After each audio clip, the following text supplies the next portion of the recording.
부자의 그릇 14번째 이야기.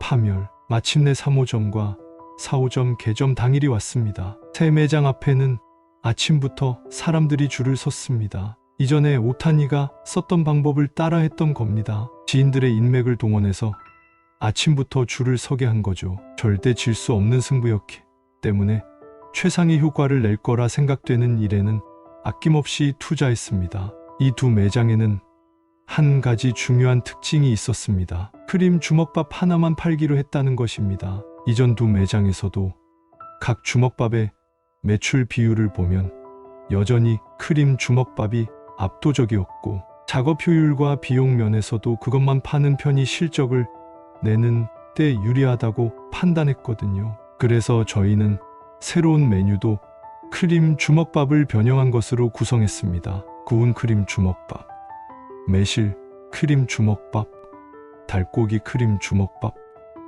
원조 크림 주먹밥, 이렇게 총 4종류를 준비했죠. 첫날에는 기대한 매출이 나왔습니다. 정말 최상의 출발이었습니다. 여기서 실적을 더 올리면 베이카쿠의 브랜드화도 단숨에 진행될 거라고 여겼고요. 하지만 세상 일이라는 게 뜻대로 되지는 않더군요. 둘째 날 매출은 첫째 날과 거의 비슷했습니다. 그리고 일주일간 이 상태가 지속됐습니다. 하지만 셋째 주가 지나면서 이상한 조짐을 느끼기 시작했습니다. 아무리 애를 써도 첫째 주의 매출을 넘기지 못했던 겁니다. 하야마와 새 매니저가 저한테 찾아와 함께 대책 회의를 열었습니다. 한껏 미소를 지으며 대답했습니다. 아니야, 새 가게가 자리 잡을 때까지는 시간이 걸리는 법이거든.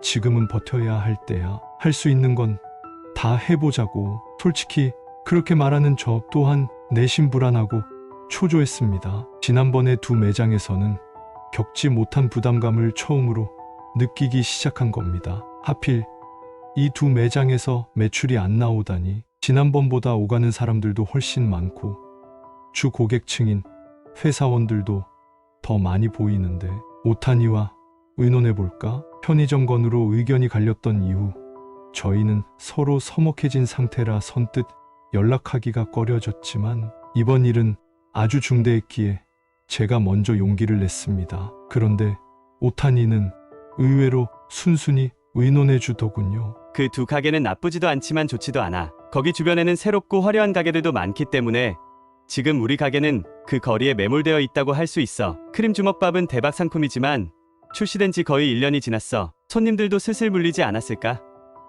새 상품을 출시하는 건 어때? 신상품은 이미 내놨어. 크림 주먹밥의 변형이긴 하지만 새로운 맛을 3종류나 출시했다고. 그래. 오타니는 갑자기 입을 다물었습니다. 저는 너무 답답해서 속으로 이렇게 소리쳤죠. 오타니, 대체 무슨 생각을 하는 거야? 가만히 있지만 말고 아이디어를 좀 내봐.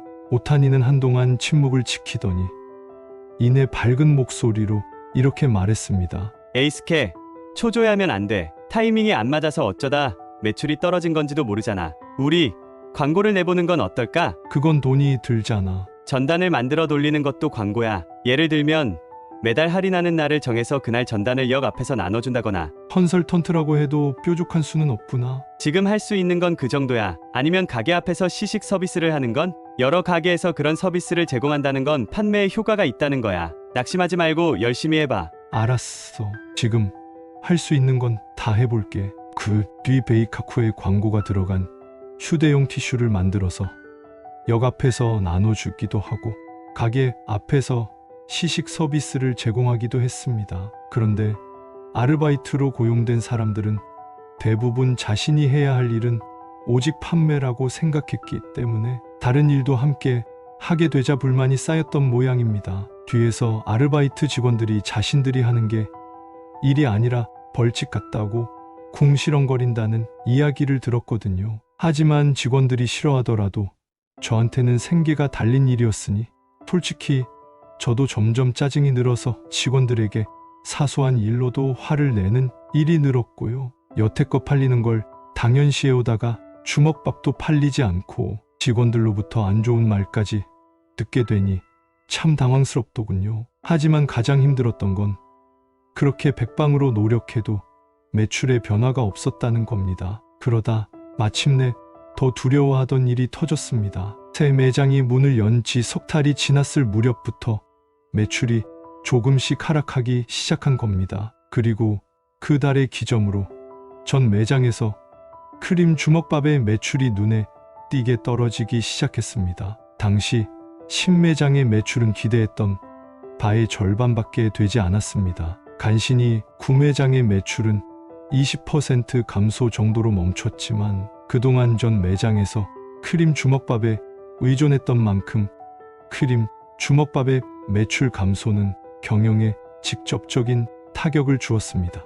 새 매장에서는 매일같이 준비했던 400개 정도의 크림 주먹밥을 폐기 처분해야 했고요. 또 월급을 지급하기 어렵다는 이유로 새로 고용한 아르바이트 직원의 절반을 해고할 수밖에 없었습니다. 일손이 부족해지니 저는 1호점인 애며감 매장에 다시 서게 됐습니다. 그런데 오랜만에 매장에 서서 바라본 광장은 이전과는 확연히 다르더군요. 제가 예전에 매장에 있을 때 오던 단골 손님들도 더는 보이지 않았죠. 줄을 늘어설 정도로 많은 사람이 찾았던 맛인데 지난 반년간 무슨 일이 있었던 걸까요? 모든 주먹밥에 물렸다. 한 번만 먹어봐도 충분하다. 미묘하게 맛이 변했다.